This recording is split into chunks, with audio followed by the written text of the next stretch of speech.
Welcome to Mendes commerce academy. നമ്മളിന്ന് discuss ചെയ്യുന്നത് +1 accountancy തുല്യതയിലെ repeated ആയിട്ട് ചോദിക്കുന്ന ഒരു തിയറി ക്വസ്റ്റ്യൻ ആണ്. അക്കൗണ്ടിംഗ് വിവരങ്ങളുടെ ഗുണപരമായിട്ടുള്ള സവിശേഷതകൾ ഇത് എല്ലാ ക്വസ്റ്റ്യൻ പേപ്പറിലും ആവർത്തിച്ച് ചോദിക്കാറുണ്ട്.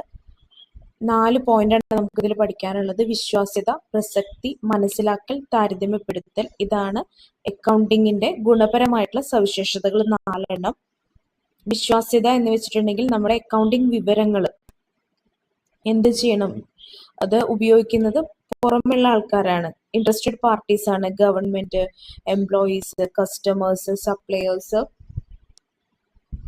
അങ്ങനെ ഇൻട്രസ്റ്റഡ് ആയിട്ടുള്ള ഒരുപാട് പാർട്ടീസ്, ബാങ്കേഴ്സ്, ഗവൺമെന്റ്, അങ്ങനെ നമുക്ക് തൽപര കക്ഷികളുണ്ട്.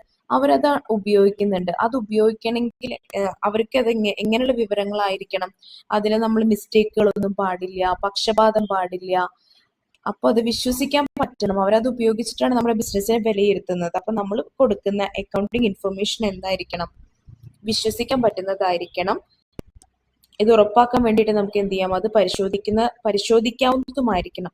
അപ്പൊ എന്തെങ്കിലും ഒരു ഇത് തോന്നിക്കഴിഞ്ഞാൽ നമ്മുടെ അക്കൗണ്ടിങ്, നമ്മൾ പറയുന്ന ഇൻഫർമേഷൻസ് പരിശോധിക്കാൻ തക്ക വിധത്തിലുള്ളതായിരിക്കണം. ആ രീതിയിൽ വേണം നമ്മളത് പ്രസന്റ് ചെയ്യാൻ വേണ്ടിയിട്ട്. പ്രസക്തി എന്ന് പറയുന്നുണ്ട്, റിലവൻസ്. തീരുമാനമെടുക്കുന്നതിന് അക്കൗണ്ടിങ് വിവരങ്ങൾ പ്രസക്തവും കൃത്യസമയത്ത് ലഭ്യമായതുമായിരിക്കണം. ഇപ്പോ പ്രസക്തമായത് റിലവന്റ് ആയതെന്ന് വെച്ചിട്ടുണ്ടെങ്കിൽ ലേറ്റസ്റ്റ് ആയിട്ടുള്ള ഇൻഫർമേഷൻസ് നമുക്ക് കൊടുക്കാൻ പറ്റണം. പഴയ ഒരു ഡാറ്റ വെച്ച് നമുക്ക് ഒരു ഡിസിഷൻ എടുക്കാനായിട്ട് പറ്റില്ല. അപ്പൊ ഏറ്റവും ലേറ്റസ്റ്റ് ആയിട്ടുള്ള ഒരു നല്ല ഇൻഫർമേഷൻ വെച്ചിട്ട് ഏറ്റവും റിലവന്റ് ആയിട്ടുള്ള പ്രസക്തമായിട്ടുള്ള ഇൻഫർമേഷൻ നമുക്ക് കൊടുക്കുവാനായിട്ട് പറ്റണം. അതാണ് പ്രസക്തി എന്ന പോയിന്റിൽ പറയുന്നത്.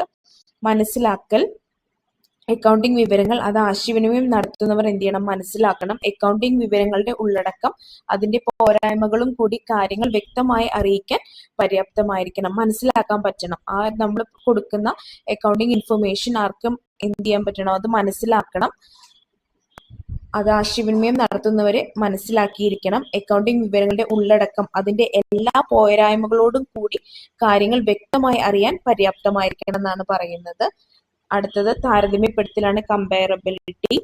സമാനതകളും വ്യത്യാസങ്ങളും തിരിച്ചറിയുന്നതിന് അക്കൗണ്ടിംഗ് റിപ്പോർട്ടുകൾ മറ്റ് സ്ഥാപനങ്ങളുമായി താരതമ്യപ്പെടുത്താൻ പറ്റുന്നതായിരിക്കണം.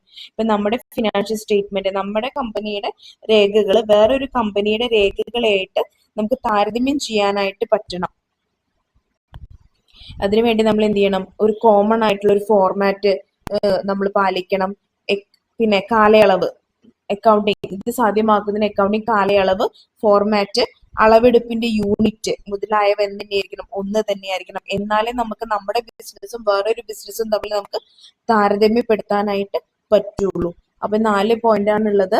വിശ്വാസ്യത, നമ്മൾ പ്രിപ്പയർ ചെയ്യുന്ന അക്കൗണ്ടിങ് വിവരങ്ങൾ യാതൊരു തരത്തിലുള്ള പിശകുകളും പാടില്ല, അതുപോലെ തന്നെ പക്ഷപാതങ്ങളും പാടില്ല, വിശ്വസിക്കാൻ പറ്റുന്നതായിരിക്കണം, പ്രസക്തമായിരിക്കണം, ലേറ്റസ്റ്റ് ആയിരിക്കണം എന്ന് പറയുന്നുണ്ട്, മനസ്സിലാക്കാൻ പറ്റണം, താരതമ്യപ്പെടുത്താനും പറ്റണം. Thanks for watching. മനസ്സിലായെന്ന് വിചാരിക്കുന്നു. Subscribe my channel for more updates.